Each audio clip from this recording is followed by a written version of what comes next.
So my dear friends and professionalists, I am Uday Singh Advocate speaking. ನೀವೆಲ್ಲರೂ ಸಹ ನನ್ನ channel ಅನ್ನು ನೋಡ್ತಾ ಇದ್ದೀರಿ ಅಂತ ನಾನು ಅಂದ್ಕೊಂಡಿದ್ದೀನಿ. ಶೇರ್ ಮಾಡಿ, ಲೈಕ್ ಮಾಡಿ, ಕಮೆಂಟ್ ಮಾಡಿ ಮತ್ತು ನನ್ನ ಚಾನೆಲ್ಗೆ ಇನ್ನೂ ಯಾರು ಸಬ್ಸ್ಕ್ರೈಬ್ ಆಗಿಲ್ಲ ದಯವಿಟ್ಟು ನೀವೆಲ್ಲರೂ ಸಬ್ಸ್ಕ್ರೈಬ್ ಆಗಬೇಕಂತ ಕೇಳ್ಕೊಳ್ತಾ ಇವತ್ತು ನಾನು ನಿಮ್ಮ ಮುಂದೆ ಇನ್ನೊಂದು ವಿಷಯವನ್ನು ಇಟ್ಕೊಂಡು ನಿಮ್ಮ ಮುಂದೆ ಬಂದಿದ್ದೀನಿ. ಸೊ ಇವತ್ತು ಸಹಜವಾಗಿ ನ್ಯಾಯಾಲಯದಲ್ಲಿ ಪಿಸಿಆರ್ ಎಂಬತಕ್ಕಂಥ ಕೇಸನ್ನ ನಾವು ಕೇಳ್ತಾ ಇರ್ತೀವಿ. How to file the PCR case ಎಂಬತಕ್ಕಂಥದ್ರ ಬಗ್ಗೆ ನಾನು ಈ ವಿಡಿಯೋ ಮೂಲಕ ಒಂದಿಷ್ಟು ತಿಳಿಸಲಿಕ್ಕೆ ಪ್ರಯತ್ನ ಮಾಡ್ತಾ ಇದ್ದೀನಿ.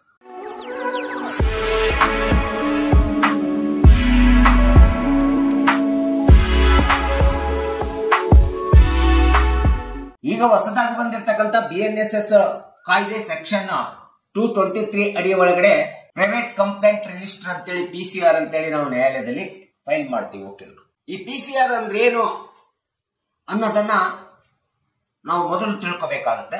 ಸಾರ್ವಜನಿಕರಾಗ್ಲಿ ಅಥವಾ ಮತ್ತು ಖಾಸಗಿ ವ್ಯಕ್ತಿಗಳಾಗ್ಲಿ ಸಹಜವಾಗಿ ಪೊಲೀಸ್ ಸ್ಟೇಷನ್ಗೆ ದೂರು ಕೊಡಲು ಹೋಗತಕ್ಕಂಥದ್ದು, ತಮ್ಮ ಸಮಸ್ಯೆಗಳನ್ನು ತೆಗೆದುಕೊಂಡು ದೂರು ಕೊಡ್ಲಿಕ್ಕೆ ಹೋಗತಕ್ಕಂಥದ್ದು ಒಂದು ಸಹಜವಾದಂತ ಕಾನೂನಿನ ಪ್ರಕ್ರಿಯೆ.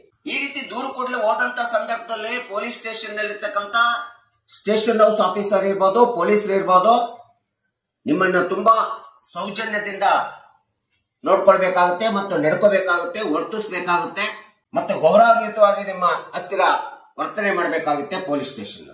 ಹೀಗೆ ನಿಮ್ಮದೇ ಆದಂತ ಸಾರ್ವಜನಿಕರು ಅಥವಾ ಖಾಸಗಿ ದೂರನ್ನ ನೀವು ಪೊಲೀಸ್ ಸ್ಟೇಷನ್ಗೆ ಕೊಡ್ಲಿಕ್ಕೆ ಹೋದಂತ ಸಂದರ್ಭದೊಳಗಡೆ ನಿಮ್ಮ ದೂರನ್ನ ಸ್ವೀಕರಿಸದೇ ಇದ್ದಂತ ಸಂದರ್ಭದಲ್ಲಿ ಅಥವಾ ನಿಮ್ಮ ಫಿರ್ಯಾದಿಯನ್ನ ತೆಗೆದುಕೊಳ್ಳದೆ ಇದ್ದಂತ ಸಂದರ್ಭದಲ್ಲಿ ಏನ್ ಮಾಡ್ಬೇಕು ಎಂಬತಕ್ಕಂಥ ಪ್ರಶ್ನೆ ಉದ್ಭವಿಸ್ತದೆ.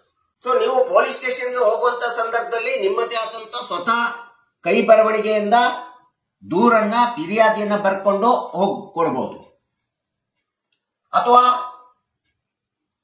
ಆ ಒಂದು ದೂರನ್ನ ಫಿರ್ಯಾದಿಯನ್ನ ಟೈಪ್ ಮಾಡಿಸ್ಬಿಟ್ಟು ಪೊಲೀಸ್ ಸ್ಟೇಷನ್ಗೆ ಸಂಬಂಧಪಟ್ಟಂತ ಸ್ಟೇಷನ್ ಹೌಸ್ ಆಫೀಸರ್ ಇರ್ಬೋದು ಅಥವಾ ಅಲ್ಲಿ ಇರ್ತಕ್ಕಂಥ ಪೊಲೀಸರಿಗೆ ರೈಟರ್ ಇರ್ತಾನೆ, ಅವರಿಗೆ ನೀವು ಕೊಡ್ತಕ್ಕಂಥದ್ದು ಸಹಜವಾಗಿ ನಾವು ನೋಡ್ತೀವಿ. ಸೊ ಈಗ ನೀವು ದೂರು ಕೊಡ್ಲಿಕ್ಕೆ ಹೋದಂತ ಸಂದರ್ಭದಲ್ಲಿ ಒಂದು ವೇಳೆ ಸ್ಟೇಷನ್ ಆಫೀಸರ್ ಇರ್ಬೋದು ಅಥವಾ ಪೊಲೀಸರು ಇರ್ಬೋದು ಅಥವಾ ಅಲ್ಲಿ ಇರ್ತಕ್ಕಂಥ ರೈಟರ್ ನಿಮ್ಮ ದೂರನ್ನು ತೆಗೆದುಕೊಳ್ಳದೆ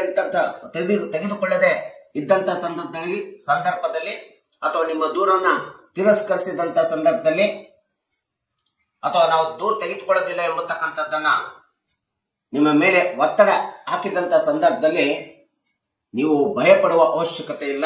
ಯಾವಾಗ ಸಂಬಂಧಪಟ್ಟಂತ ಪೊಲೀಸ್ ಠಾಣೆಯವರು ನಿಮ್ಮ ದೂರನ್ನು ಸ್ವೀಕರಿಸೋದಿಲ್ಲ ಅಂತ ಹೇಳ್ತಾರೆ ಅಥವಾ ನಿಮ್ಮ ದೂರನ್ನ ತಿರಸ್ಕಾರ ಮಾಡ್ತಾರೆ, ಅಂತ ಸಂದರ್ಭದಲ್ಲಿ ಆಯಾ ಜಿಲ್ಲೆಗೆ ಸಂಬಂಧಪಟ್ಟಂತ SP ಆಫೀಸ್ ಕಚೇರಿ, ಸೂಪರಿಂಟೆಂಡೆಂಟ್ ಆಫ್ ಪೊಲೀಸ್ ಕಚೇರಿಗೆ ಹೋಗಿ ಅಲ್ಲಿ ನೀವು ದೂರನ್ನ ಸಲ್ಲಿಸಬಹುದು.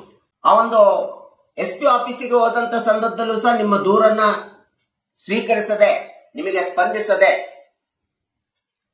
ನಿಮ್ಮ ದೂರನ್ನ ತೆಗೆದುಕೊಳ್ಳಿಲ್ಲ, ಅಲ್ಲೂ ಸಹ ನಿಮಗೆ ಸರಿಯಾದ ರೀತಿ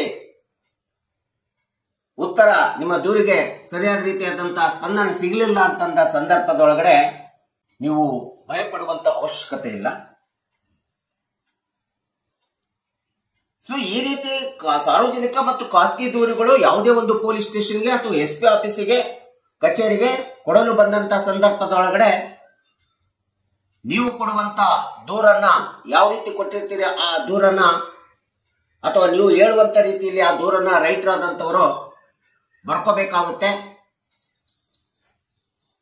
ನಂತರ ಅವರು ಬರೆದುಕೊಂಡ ನಂತರ ನೀವು ಹೇಳಿರುವ ರೀತಿ ಬರೆದುಕೊಂಡಿದ್ದಾರೋ ಇಲ್ಲೋರೋ ಎಂಬತಕ್ಕಂಥದ್ದನ್ನು ಅವರು ನಿಮಗೆ ಓದಿ ಹೇಳ್ಬೇಕಾಗುತ್ತೆ.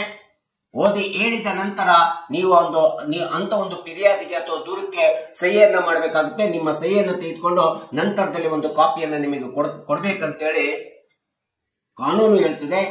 ಈ ರೀತಿಯಾದಂತ ಕರ್ತವ್ಯವನ್ನ ಪ್ರತಿಯೊಂದು ಪೊಲೀಸ್ ಠಾಣೆ ಇಲಾಖೆಯ ಸ್ಟೇಷನ್ ಹೌಸ್ ಆಫೀಸರ್ ಇರ್ಬೋದು, ಪೊಲೀಸರು ಇರ್ಬೋದು ಅಥವಾ ಅಲ್ಲಿರ್ತಕ್ಕಂಥ ರೈಟರು ನಡ್ಕೋಬೇಕಂತೇಳಿ ಇದು ಅವರ ಆದ್ಯ ಕರ್ತವ್ಯ ಅಂತೇಳಿ ಹೇಳ್ತಿದೆ ಮತ್ತು ಕಾನೂನು ಸಹ ಹೇಳ್ತಿದೆ. ಸೊ ಈ ಎಲ್ಲಾ ಸಂದರ್ಭಗಳನ್ನ ಮೀರಿ ನೀವು ಕೊಡ್ಲಿಕ್ಕೆ ಹೊರಟಂತ ದೂರನ್ನ ಸ್ವೀಕರಿಸದೇ ಇದ್ದಂತ ಸಂದರ್ಭದಲ್ಲಿ ತಕ್ಷಣದಲ್ಲಿ ನೀವೇನು ಸಹ ಭಯಪಡುವಂತ ಅವಶ್ಯಕತೆ ಇಲ್ಲ. ನಿಮಗೆ ಗೊತ್ತಿರುವಂತ, ನಿಮಗೆ ಪರಿಚಯಿತರಾಗಿರ್ತಕ್ಕಂಥ ಒಬ್ಬ ವಕೀಲರನ್ನ ಕಾಂಟ್ಯಾಕ್ಟ್ ಮಾಡಿ, ಆ ವಕೀಲರಿಗೆ ಕಾಂಟ್ಯಾಕ್ಟ್ ಮಾಡಿ ಕೋರ್ಟ್ನಲ್ಲಿ ಬಂದ್ಬಿಟ್ಟು ವಕೀಲರಿಗೆ ಕಾಂಟ್ಯಾಕ್ಟ್ ಮಾಡಿ ವಕೀಲರ ಮೂಲಕ ನೀವು ನಿಮ್ಮದೇ ಆದಂತಹ ಖಾಸಗಿ ದೂರನ್ನ ಪ್ರೈವೇಟ್ ಕಂಪ್ಲೇಂಟ್ ರಿಜಿಸ್ಟ್ರೇಷನ್ ಕೋರ್ಟ್ ಮೂಲಕ ನೀವು ಸಲ್ಲಿಸಬಹುದು. ನೇರವಾಗಿ ಕೋರ್ಟ್ನಿಗೆ ಬಂದ್ಬಿಟ್ಟು ವಕೀಲರ ಮೂಲಕ ನೀವು ಸಲ್ಲಿಸಲಿಕ್ಕೆ ಅವಕಾಶ ಇದೆ. ಇಂಥ ಒಂದು ಮುಕ್ತ ಅವಕಾಶ ಎಲ್ಲರಿಗೂ ಸಹ ಕಾನೂನಿನಲ್ಲಿ ಮಾಡಿಕೊಟ್ಟಿರ್ತಕ್ಕಂಥದ್ದು ನಾವು ನೋಡ್ತೀವಿ. ಇದನ್ನು ಪ್ರೈವೇಟ್ ಕಂಪ್ಲೇಂಟ್ ರಿಜಿಸ್ಟ್ರೇಷನ್ ಅಂತೇಳಿ ನಾವು ಕರಿತೀವಿ. ಸೊ ಈ ರೀತಿಯಾದಂತ PCR ಪ್ರೈವೇಟ್ ಕಂಪ್ಲೇಂಟ್ ರಿಜಿಸ್ಟ್ರೇಷನ್ ಮಾಡ್ಲಿಕ್ಕೆ ಅಥವಾ ದೂರನ್ನ ಕೊಡ್ಲಿಕ್ಕೆ ಹೋದಂತ ಸಂದರ್ಭದಲ್ಲಿ ಪೊಲೀಸ್ ಇಲಾಖೆ ಇರಬಹುದು, ಕಾನೂನಿನ ಪ್ರಕಾರ ಇಂಥ ಒಂದು ಸಾರ್ವಜನಿಕರ ಅಥವಾ ಖಾಸಗಿಯವರ ದೂರನ್ನ ತೆಗೆದುಕೊಂಡ್ಬಿಟ್ಟು ಪ್ರತಿಯೊಬ್ಬ ಸಾರ್ವಜನಿಕರಿಗೆ ಪ್ರತಿಯೊಬ್ಬ ವ್ಯಕ್ತಿಗೂ ಸಹ ರಕ್ಷಣೆಯನ್ನು ಕೊಡ್ತಕ್ಕಂಥದ್ದು, ಸಮಾಜ ಮತ್ತು ದೇಶದಲ್ಲಿ ಕಾನೂನನ್ನು ಕಾಪಾಡಿಬಿಟ್ಟು ಶಾಂತಿ ಮತ್ತು ಸುವ್ಯವಸ್ಥೆ ಭದ್ರತೆಯನ್ನು ಒದಗಿಸಿಕೊಡ್ತಕ್ಕಂಥ ಆದ್ಯ ಕರ್ತವ್ಯ ಪೊಲೀಸ್ ಇಲಾಖೆದಿದೆ ಎಂಬತಕ್ಕಂಥದ್ದನ್ನ ಸಾರ್ವಜನಿಕರು ಸಹ ಅರಿಬೇಕಾಗುತ್ತೆ. ಸೊ ಹೀಗೆ ಪ್ರೈವೇಟ್ ಕಂಪ್ಲೇಂಟ್ PCR ರಿಜಿಸ್ಟ್ರೇಷನ್ ಎಂಬತಕ್ಕಂಥದ್ದು ಯಾವುದೇ ಖಾಸಗಿ ವ್ಯಕ್ತಿಗಳು ನ್ಯಾಯಾಲಯಕ್ಕೆ ಬಂದ್ಬಿಟ್ಟು ವಕೀಲರ ಮೂಲಕ ನೀವು PCR ಅನ್ನ ಕಂಪ್ಲೇಂಟ್ ರಿಜಿಸ್ಟರ್ ಮಾಡಬಹುದು. ಈ ಒಂದು ನ್ಯಾಯಾಲಯದಲ್ಲಿ PCR ಕಂಪ್ಲೇಂಟ್ ರಿಜಿಸ್ಟರ್ ಮಾಡಲಿಕ್ಕೆ ವಕೀಲರು ತಮ್ಮದೇ ಆದಂತ ನಿಯಮಗಳನ್ನು ಅನುಸರಿಸ್ತಾರೆ. ಆ ನಿಯಮಗಳ ಪ್ರಕಾರ ಕಂಪ್ಲೇಂಟ್ ಅನ್ನ ನ್ಯಾಯಾಲಯದಲ್ಲಿ ರಿಜಿಸ್ಟರ್ ಆಗುತ್ತೆ. ಈ ರೀತಿ ರಿಜಿಸ್ಟರ್ ಆಗಿರ್ತಕ್ಕಂಥ ಕಂಪ್ಲೇಂಟ್ ಅನ್ನ ನಾವು ನ್ಯಾಯಾಲಯಗಳಲ್ಲಿ private complaint registered PCR case ಅಂತೇಳಿ ದಾಖಲಾಗುತ್ತಕ್ಕಂಥದ್ದು ನಾವು ಸಹಜವಾಗಿ ನೋಡ್ತಾ ಇದ್ದೀವಿ. ಹೀಗೆ ಪೊಲೀಸ್ ಸ್ಟೇಷನ್ಗೆ ನೀವು ದೂರು ಕೊಡ್ಲಿಕ್ಕೆ ಹೋದಂತ ಸಂದರ್ಭದಲ್ಲಿ ಪೊಲೀಸರು ನಿಮ್ಮ ದೂರನ್ನು ತೆಗೆದುಕೊಳ್ಳಿಲ್ಲ ಅಂದಾಗ ನೀವು ಫ್ರಸ್ಟ್ರೇಟ್ ಆಗುತ್ತಕ್ಕಂಥ ಅವಶ್ಯಕತೆ ಇಲ್ಲ, ಹತಾಶರಾಗುತ್ತಕ್ಕಂಥ ಅವಶ್ಯಕತೆ ಇಲ್ಲ, ಭಯ ಪಡುವಂತ ಅವಶ್ಯಕತೆ ಇಲ್ಲ.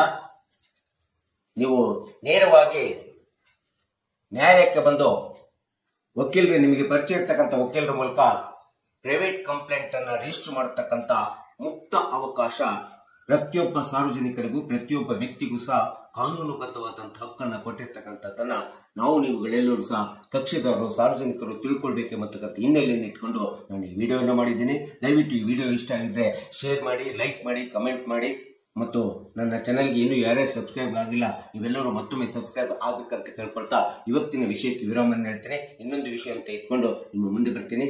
ಜೈ ಹಿಂದ್, ಜೈ ಕರ್ನಾಟಕ.